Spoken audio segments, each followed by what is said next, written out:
I'm waiting for this to let go.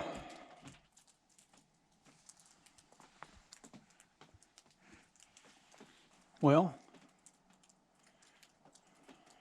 there we go. Yeah. Suki, I'm not laughing at you, I'm laughing with you.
That was fun.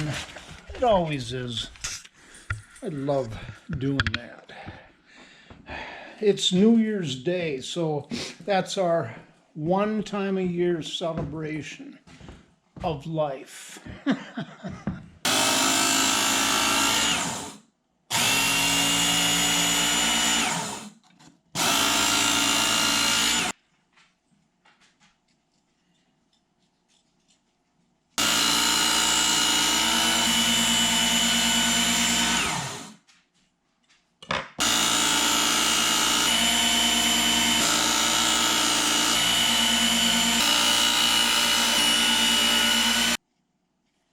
Oh yeah, I have been frustrated sharpening knives for most of my life.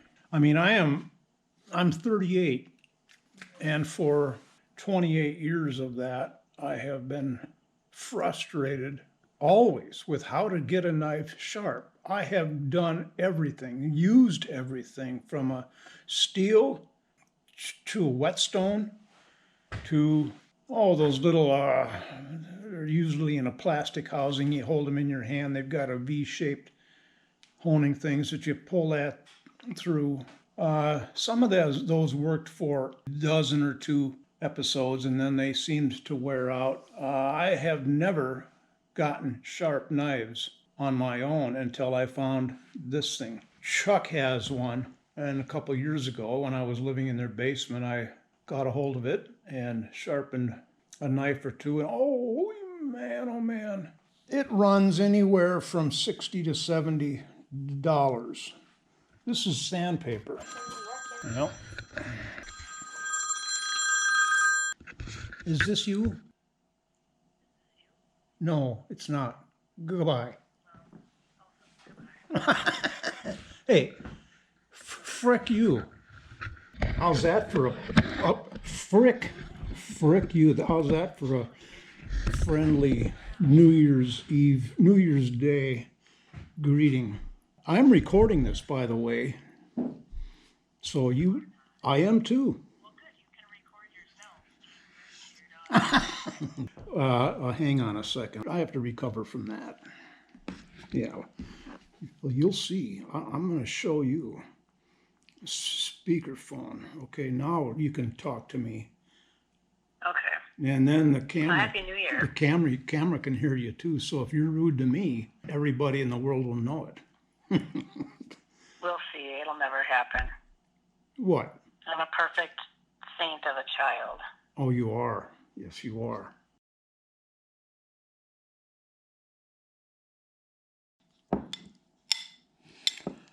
I drain these, but no, they don't want to drain. That being this juice is this thick. It is what it is. Being creative. No flour, no sugar. Eating. Unsweetened applesauce, which is surprisingly good.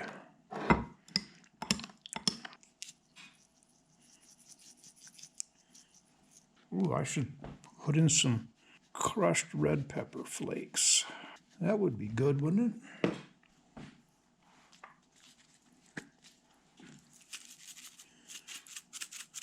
You never know where the imagination can go eating this way. But so far, I'm really enjoying it. Last night, I allowed myself an orange, sectioned and consumed with great joy and gusto. Seriously. I enjoyed, well, the last 2 nights, when I finally got oranges, I forced myself to wait until 8 p.m. Have the orange, and I enjoyed it not a scooch less than I have enjoyed fresh cookies out of the oven. Massively enjoyable. So if I'm imagining myself going through austerity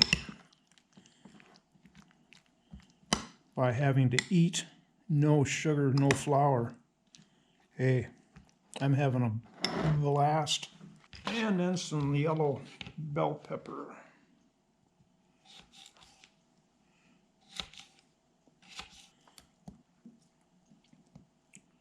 And I have wanted to I've thought about this for a few years, being creative with no flour, no sugar, taking a can of beans like this, adding pineapple juice as a sweetener, maybe thickening it a bit, cooking it down a little bit, using some flour or cornstarch to thicken it. And I think I will try that next sometime. Well, let's see what we got here.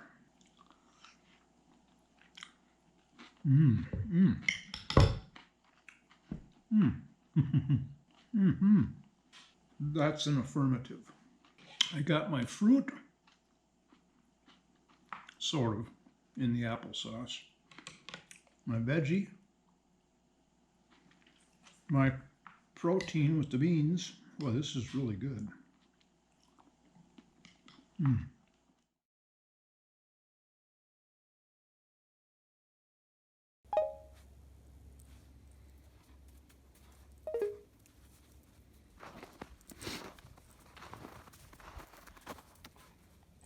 There. No. Go back.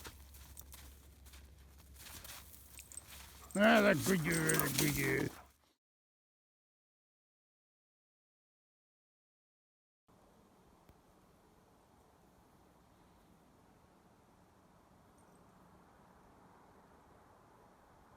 I got out here just in time. I'm watching the hoarfrost all morning, thinking I should get out there before it goes away.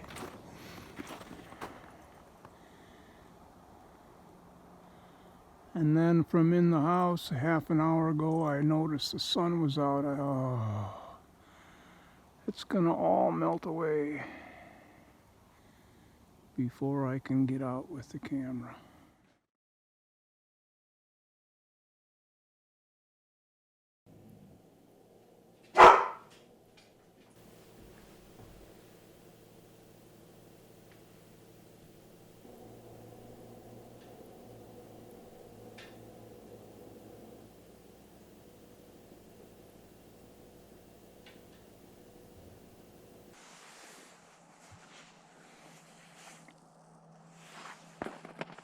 It's the day after U.S. Capitol was insurrected.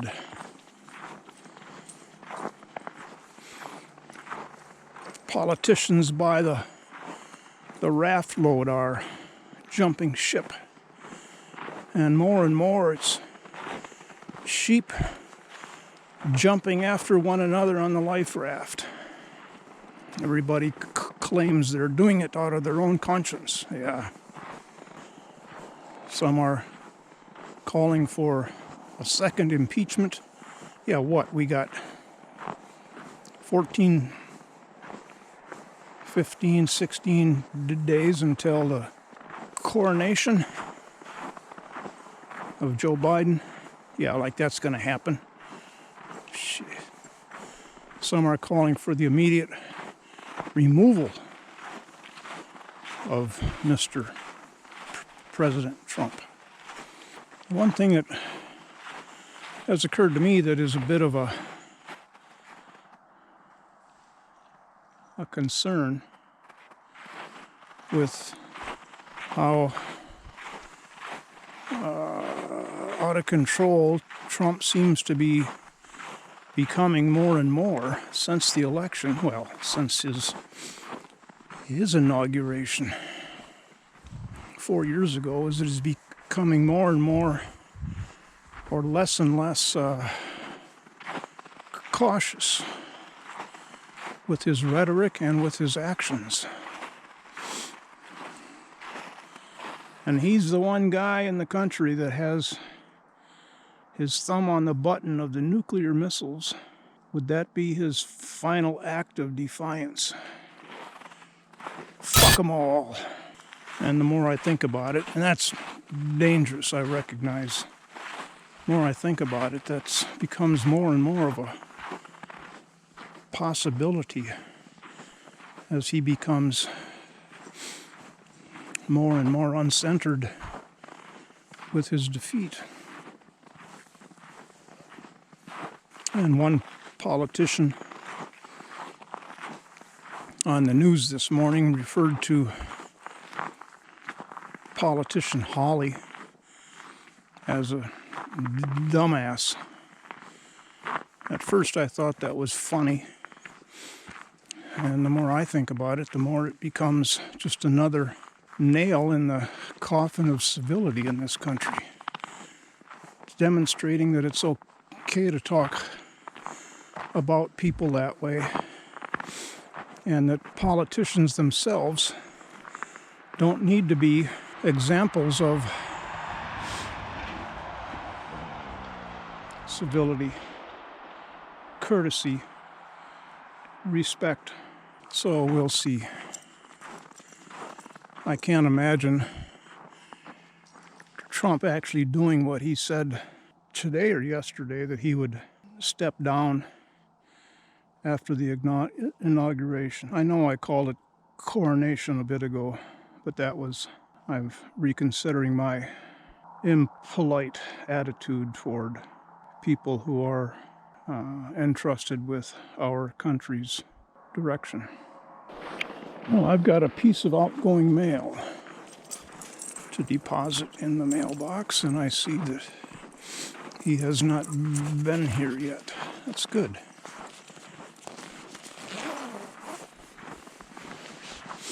I am closing my account with my local credit union.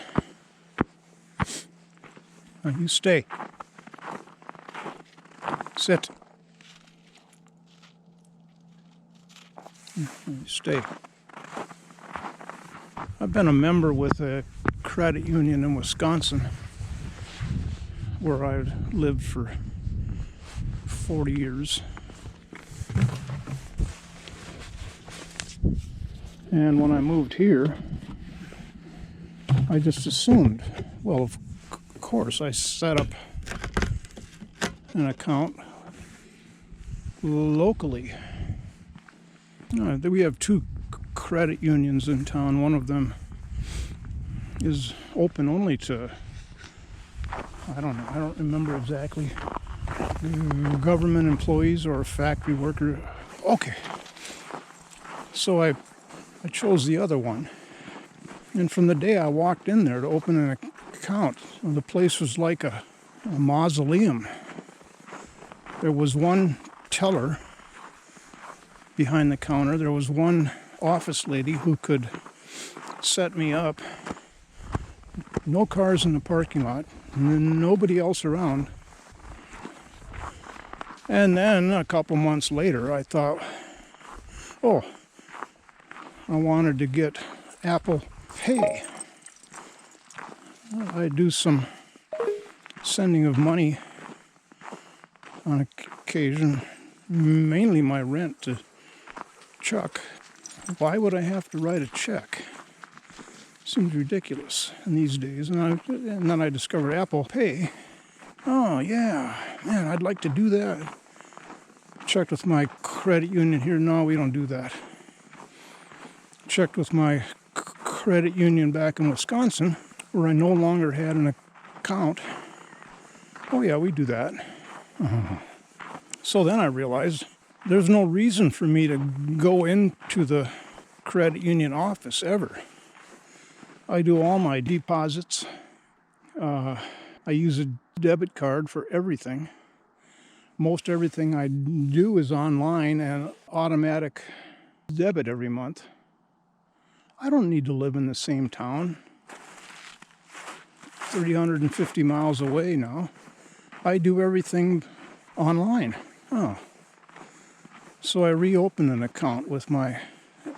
And that credit union in Wisconsin was always busy. The parking lot was always half full. People in the lobby, people waiting to go through the drive-through. It was, wow. I didn't realize that they were such a viable entity and that there were unviable entities such as the credit union locally. So I reestablished myself there 2 years ago. And I have been keeping the local credit union account, even though I don't do anything debit card with them. I'm doing that with my Wisconsin credit union now. But I wanted to keep my savings separate, make it a little more difficult to transfer funds out of savings into my checking account. So finally, after thinking about this for a year, I thought, oh, what the heck. Time to close the account here and deposit everything into my savings in the Wisconsin credit union, where I have a real fondness and loyalty. So that was the extent of that envelope. Signed my name to say, yep, close my account, send me a check for the vast, filthy lucre that you're holding for me. Isn't this something, this hoarfrost?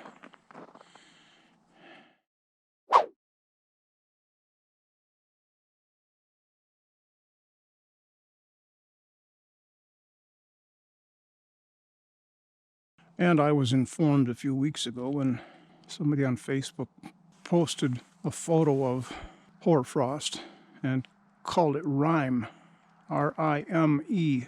I've heard of Rime, never knew about it. Thought it was just another name for hoarfrost, which it sort of is.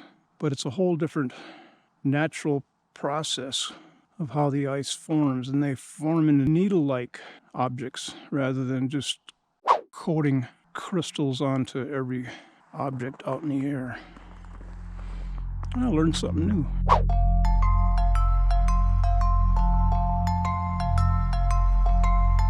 I don't know everything after all.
Sweden is a country with a lot of light. And it's also a country with a lot of darkness. It all depends on what season it is.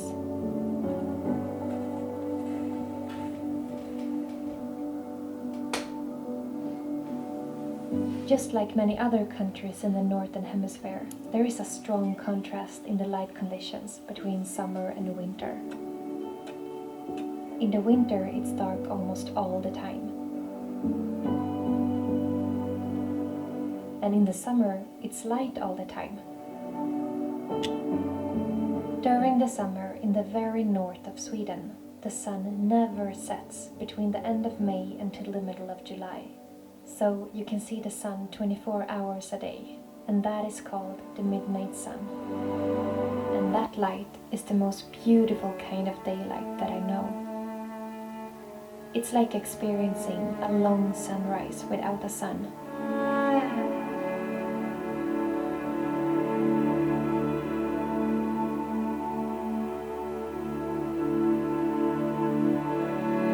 And when it's a clear sky and the sun is rising just a tiny bit above the treetops, it spreads a soft and pink light all over the landscape. And that is beyond beautiful.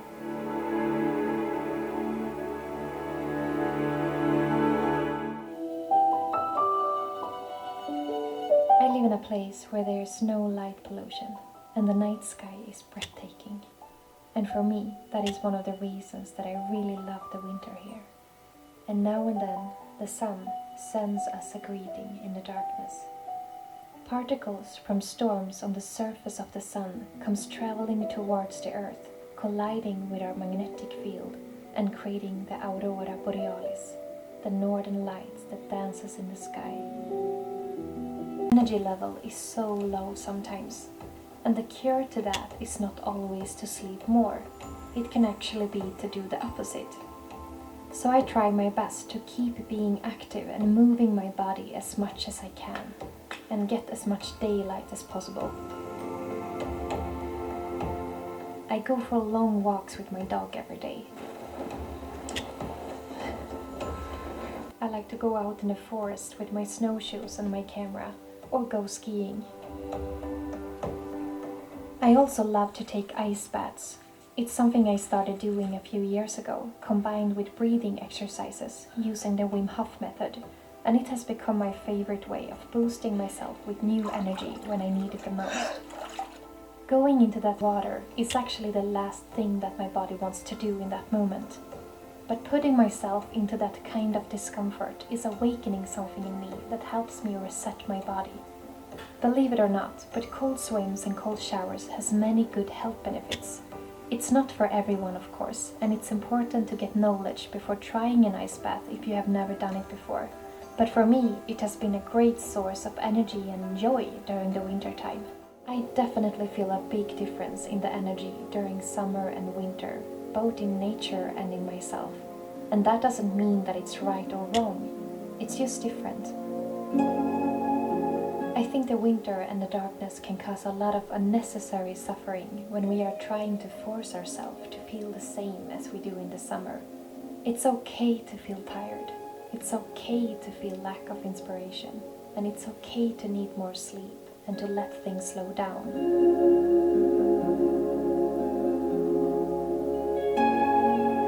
A flower would never force itself to bloom in the cold winter. So why would we?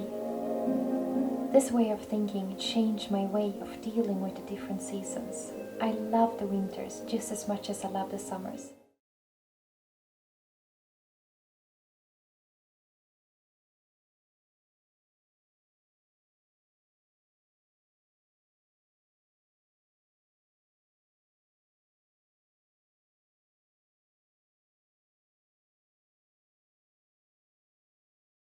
Thanks for watching. Be sure to hit the like button. See you next time.